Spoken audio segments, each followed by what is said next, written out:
আজকে বানাবো ভিন্ন স্বাদের ডিমের ঝোল। তার জন্য প্রথমেই 4টে আলু সেদ্ধ করে নিয়েছি। এবার এই সেদ্ধ আলুটা মেখে নেব। আর মাখার জন্য এতে লঙ্কার গুঁড়ো,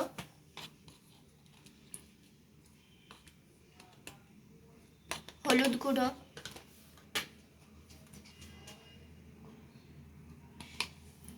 লবণ,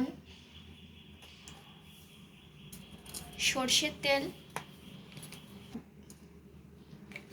আর একটু লবণ আর একটু জল।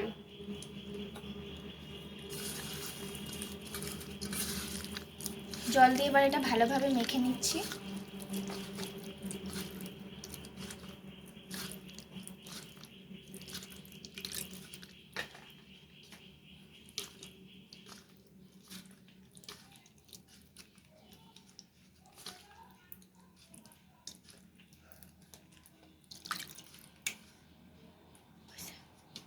খুব ভালোভাবে মাখা হয়ে গেছে। এবার এটা সাইডে সরিয়ে নিয়ে আগে থেকেই ডিম আর আলু সেদ্ধ করে রেখেছি। এবার ডিমটা উপর থেকে হালকা করে কেটে নেব এইভাবে।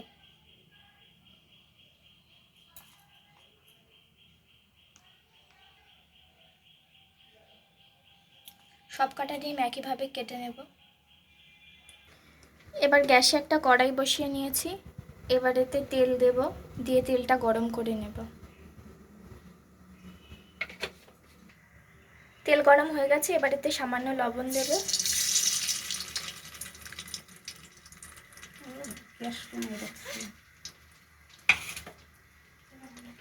এবার আলুটা দিয়ে ভেজে নেব।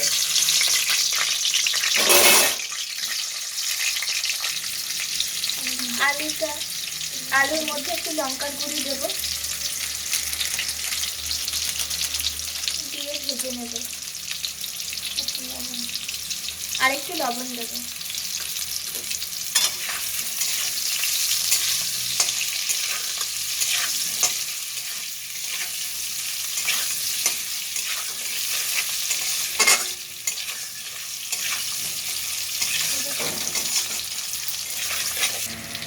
আলুটা ভাজা হয়ে গেছে, এবার আলুটা তুলে এতে ডিমটা দিয়ে ভাজতে দেব। এবার কড়াইতে ডিমটা দিয়ে দেবো, দিয়ে ভেজে নেব। ডিমটা ভাজা হয়ে গেছে, এবার ডিমগুলো সব তুলে নেব।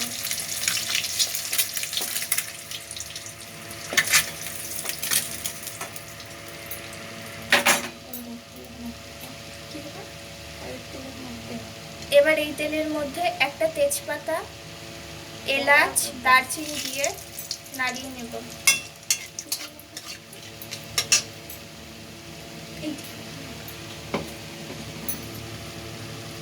আর একটা শুকনো লঙ্কা দিয়ে দেব।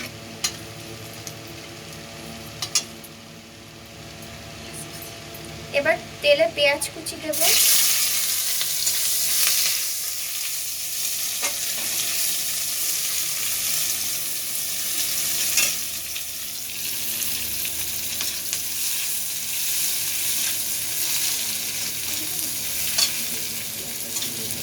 পেঁয়াজটা একটু ভেজে নেব।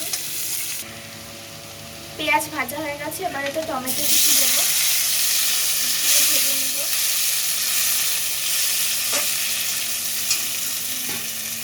আর একটু সামান্য নুন দেব।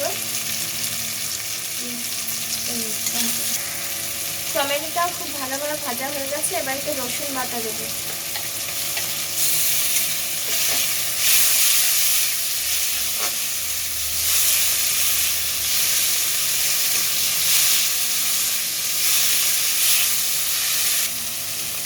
খুব ভালোভাবে ভাজা হয়ে গেছে, এবার এতে জিরার গুঁড়ি, 1 চামচ জিরার গুঁড়ি, ধনে গুঁড়ি,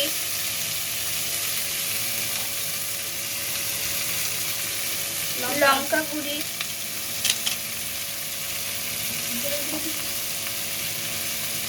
আর স্বাদ মতো লবণ দিয়ে খুব ভালোভাবে নাড়িয়ে নেব। আর সামান্য হলুদ দিয়ে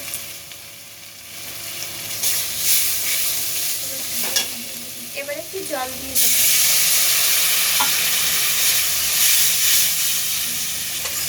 মশলাটাকে এবার খুব ভালোভাবে কষিয়ে নেব।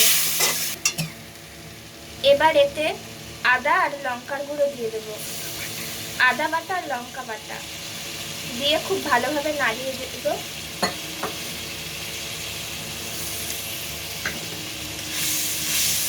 এবার এটা খুব ভালো করে কষিয়ে নেব যতক্ষণ না তেল ছাড়ে। মশলাটা থেকে খুব ভালোভাবে তেল ছেড়ে গেছে। এবার যে আলুর পেস্টটা বানিয়ে রেখেছিলাম মশলা দিয়ে, সেই পেস্টটা এতে দিয়ে দেব।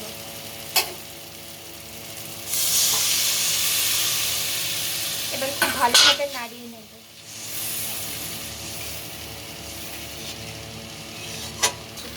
আলুর যে পেস্টটা দিয়েছিলাম সেটা দেওয়ার পর খুব ভালোভাবে ঝোল হয়ে গেছে। এবার এতে ভাজা ডিম আর ভাজা আলু দিয়ে দেব।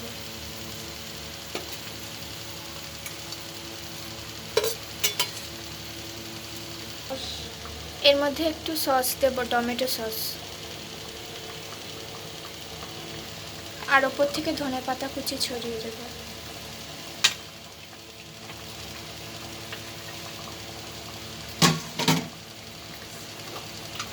আর একটু ঘি।